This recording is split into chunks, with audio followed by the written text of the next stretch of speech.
بسم اللہ الرحمن الرحیم۔ شروع اللہ کے نام سے جو بڑا مہربان نہایت رحم والا ہے۔ حضرت علی رضی اللہ عنہ نے فرمایا، رزق کے پیچھے اپنا ایمان خراب نہ کرو، کیونکہ رزق انسان کو ایسے تلاش کرتا ہے جیسے مرنے والے کو موت۔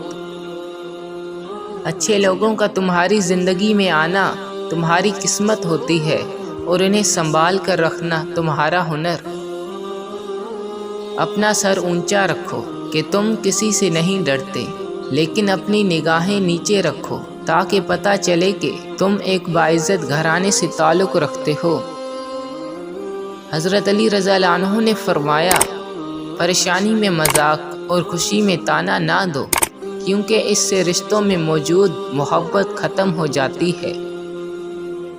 عورت کو اسی دن سارے حقوق مل گئے تھے جب قرآن پاک میں سورہ نساء نازل ہوئی۔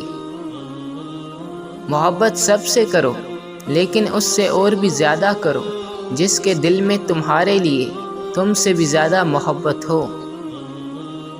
یہ دنیا بھی کتنی عجیب ہے، ایماندار کو بے وقوف، بے ایمان کو عقل مند اور بے حیا کو خوبصورت کہتی ہے۔ مسکراہٹ کی قیمت کچھ بھی نہیں، لیکن اس کا نفع بہت بڑا ہے۔ یہ ایک لمحہ میں گزر جاتی ہے، لیکن اپنی میٹھی یاد ہمیشہ کے لیے چھوڑ جاتی ہے۔